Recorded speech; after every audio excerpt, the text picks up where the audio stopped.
नमस्कार दादा, नाव कसं आपलं? कुणाल छत्रपती संभाजीनगर. आपल्या मागे नंदी आहे, काय सांगाल नंदीबद्दल? मागील वर्षाचा 1 नंबरचा मानकरी गट पळून आलाय. नक्कीच नाव सांगायची अशी गरज नाही, कारण लखन म्हटलं की सर्वांना माहिती आहे, पळ पण माहिती आहे. काय सांगाल लखन बद्दल की गट पास करून आलेला आहे? आता चांगली पळाली गाडी, सुट्टा निकाल झाला. कोणाबरोबर पाहिला होता आज? दादाच्या बाईच्या सोबत होता. दादा आपलं नाव कसं? नक्कीच दादा, काय सांगाल आजचा गट पास झाला, लखन आणि आपला नंदी होता, काय सांगाल?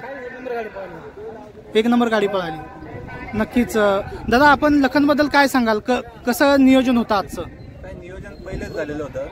आता लोक 4 वेळेस 1 नंबर केलेली गाडी, ओपनला पण नंबर करते आणि आदतला पण, दोन्ही बैल चांगले पळतात. नक्कीच दादा, मी विचारेन, इथं मी नंदीला पाहिलं एका दाव्यावरती बांधलेलं आहे. शांतता आणि संयम, आणि त्याचंच जर प्लस केलं तर ते एक यश होतं. म्हणजे शांतता आणि संयम म्हणजे यश. काय सांगाल, एका दाव्यावरती नंदी शांत आहे? शांत आहे तो, दाव्यावर शांतच असतो, पळायला गेल्यावर फक्त आक्रमक आहे. नक्कीच म्हणजे जिथे आक्रमकता दाखवायची तिथेच दाखवतो, बाकीच्या ठिकाणी तो शांतता आणि संयम ठेवतो. नक्कीच काय सांगाल लखन बद्दल? काय सांगाल, घरी कसं वातावरण आहे? कारण एक मोठ्या मैदानाचा मोठा वस्ताद आहे. घरी तर शांतच असतो तो, लहान मुलाला हात लावून एवढा शांत स्वभाव त्याचा. ते आहे ते मैदानातच फक्त बघू मंदार निघून एवढा पळू शकतो बैल म्हणून. नक्कीच. किती वर्ष झालं लखन आपल्या दावणीला? आपल्या दावणीला 3 वर्षापासून. 3 वर्षापासून आहे. 1 वर्ष शंकरपट गाजवला, 2 वर्षापासून आता 3 फेऱ्यात आहे. 1 नंबर मध्येच पळतो. 1 नंबर. नक्कीच ते सांगायची गरज नाही, कारण पूर्ण महाराष्ट्राला माहिती आहे लखन, आणि लखनचा पळ सुद्धा माहिती आहे. ऑनलाईन वगैरे बघितलं जातं, किंवा जेव्हा मैदानात येतो त्यावेळी जी नंदींची नावं घेतली जातात की बाबा जसं मथुर कुठे आहे किंवा बकासूर कुठे आहे, त्याबरोबर छत्रपती संभाजीनगरचा लखन त्याच्याबद्दल सुद्धा विचारलं जातं. म्हणजे फॅन फॉलोइंग त्याची सुद्धा वाढते. काय सांगाल याच्याबद्दल? नक्कीच. आज त्याच्या पळाच्या जोरावर त्यांनी त्या बैलांसोबत त्याचं नाव जोडलं जातं, तेवढं यश मिळवलंय. नक्कीच भरपूर यश मिळवलेलं आहे. कारण आम्ही जेव्हा आम्हाला पाहतात फॅन्स की युट्यूबर आहे, तेव्हा आवर्जून नावं घेतली जातात, त्यामध्ये लखनचं सुद्धा नाव येतं. खूप मोठं असं नाव आहे. दादा आपल्या नंदीबद्दल काय सांगाल?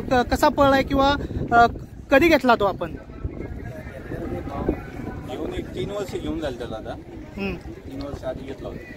नक्कीच घेतल्यापासून तो 1 नंबरचा असतो. नक्कीच.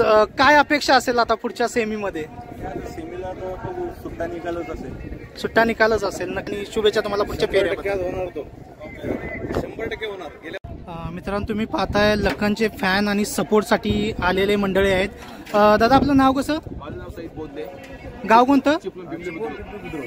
चिपळूणवरून आलेलं आहे. चिपळूण जिल्हा रत्नागिरी. तुम्ही पाहू शकता छत्रपती संभाजीनगरचा लखन आहे, रत्नागिरीहून आलेले फॅन आहेत. दादा काय सांगाल लखन बद्दल? लखनला गेल्या वर्षी मी बघितलं, त्याची बकासूर बरोबर हे होती, पेरा होता.